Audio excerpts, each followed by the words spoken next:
ICC টি-20 world cup 2024 India অস্ট্রেলিয়ার বিপক্ষে 24 রানে জিততে মানে একদম ওয়ার্ল্ড কাপটা মানে জমিয়ে দিল। মানে কি বলবো, ইন্ডিয়ার বিপক্ষে অস্ট্রেলিয়া টস জিতে বোলিং করার সিদ্ধান্ত নেয়। ইন্ডিয়া জবাবে প্রথমেই বিরাট কোহলি 16 রানে আউট। সেই রোহিত শর্মা, হিটম্যান রোহিত, শুরু থেকেই দানবীয় ব্যাটিং। প্রথমে দেখলাম 14 বলে 41 রান করছে, তারপরে 41 বলে 92 রান করছে।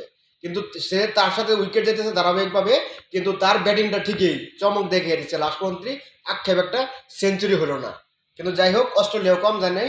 অস্ট্রেলিয়া অবশ্যই 24 রানে হারতে হইলো। আর এই হারার মধ্যে দিয়ে বাংলাদেশেরও আশা রইলো, অস্ট্রেলিয়ার তো মানে রইলই অস্ট্রেলিয়ার, আর সে আফগানিস্তান এদিকটা মানে একটা ম্যাচটা জমে গেছে গা। মানে কি বলবো, ম্যাচটা জমে গেছে গা।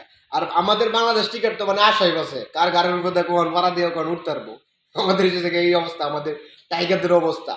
তো অস্ট্রেলিয়া এত বড় একটা দল হইয়া অস্ট্রেলিয়া তাকা থাকতে বাংলাদেশের দিকে, মানে একটা মানে কি বলবো, একটা ইন্টারেস্টিং হয়ে গেল গা। অস্ট্রেলিয়া তাকা থাকতে বাংলাদেশ এবং আফগানিস্তান ম্যাচের দিকে। আর আফগানিস্তান যদি বাংলাদেশের সাথে জিতে থাকা, তাহলে বাংলাদেশ এবং কি অস্ট্রেলিয়া দুজনেরই আশা একদম মাটি হয়ে গেল গা। আর বাংলাদেশ যদি আফগানিস্তান জিততে পারে আর কি, আমার মনে হয় না যে তেমন কোনো মানে পারফরমেন্স দ্বারা জিততে পারবো। আশা করি আমরা বাংলাদেশ আফগানিস্তানের সাথে জিতবো, ঠিক আছে।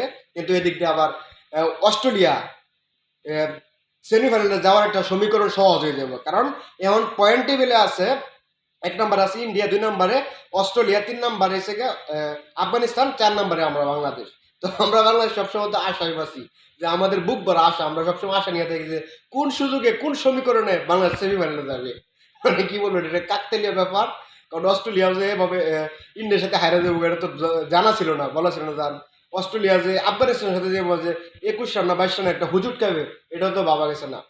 মানে এশিয়ার ভিতরে বর্তমান সময়ে ওডিআই বলেন, টি-20 বলেন, সব ফর্মেটে মনে করি যে ইন্ডিয়ার পরে পরাশক্তি হিসাবে একটা দল যদি থাকে, সেটা হচ্ছে আফগানিস্তান।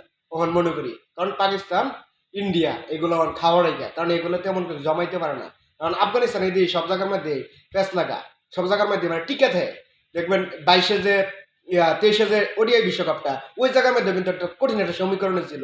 যদি অস্ট্রেলিয়া যদি ওই ম্যাচটা যদি আফগানের সাথে যদি সেই বিধ্বংসী ব্যাটিং করে যদি সেই ম্যাক্সওয়েল যদি না জিতাতে পারতো, তাহলে কিন্তু আফগানিস্তান যাওয়ার একটা চান্স ছিল। যাই হোক, ওই ম্যাচটা কি বলবো, মানে একটা মানে অমায়িক একটা হয়ে গেল, মানে স্বপ্নেও ভাবা যায় না এই ম্যাচ সেই ম্যাক্সওয়েল জিতে দিল গা। ম্যাক্সওয়েল এই যে গত যে ম্যাচটা গেল যে আফগানিস্তানের সাথে, ওই ম্যাচটা কিন্তু বুক চিতিয়ে লড়ছে, কিন্তু অবশ্যই কিন্তু লাভ হলো না কোনো কিছু। সেই ম্যাক্সওয়েল কিন্তু বরাবরই কিন্তু আফগানিস্তানের প্রিন্সটা থাকলেও সেই ম্যাক্সওয়েল কিন্তু একা একা কিন্তু 100-100 মানে কঠিন মারে খেলে। যাই হোক, বিশ্বকাপটা একদম মানে পুরো একটা মানে জমে গেছে গা।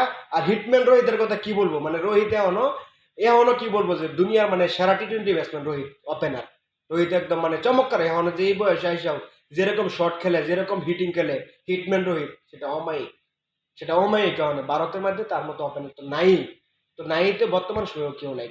এই বিরাট কোহলি দিনের পর দিন যে রান করতে পারতেছে না, কিন্তু রোহিত শর্মা একা একা লড়ে যাচ্ছে, রোহিত শর্মা ঠিকই রান করতেছে। যাই হোক, আমরা গতকালকে আফগানিস্তানের সাথে বাংলাদেশের যে ম্যাচটা, আশা করি আমরা আফগানিস্তানের সাথে আমাদের ম্যাচটা জিতবো। তাই হোক, একটা বিশ্বকাপে একটা উন্মাদনা সৃষ্টি হলো, বাড়তি একটা উন্মাদনা। আশা করি যে এই ম্যাচে একটা চমৎকার কিছু একটা টাইগাররা দেখাইবে, এবং কি অস্ট্রেলিয়া আমাদের আশায় থাকবে যে বাংলাদেশ জিতে কিনা। বাংলাদেশ যদি জিততে পারে, আর যদি আমরা যদি অমায়িক যদি 50 রানে বা আগে ব্যাট করে ব্যাট করে যদি 8 উইকেট 10 উইকেট জিতে যাই গা, তো এমনও হইতে পারে আমরা যেতে পারি সেমিফাইনাল। আশা কিনা দেখি, আমার তো আশা দেখি ইনশাল্লাহ ভালো কিছু হবে আফগানিস্তান ম্যাচে বাংলাদেশের জন্য।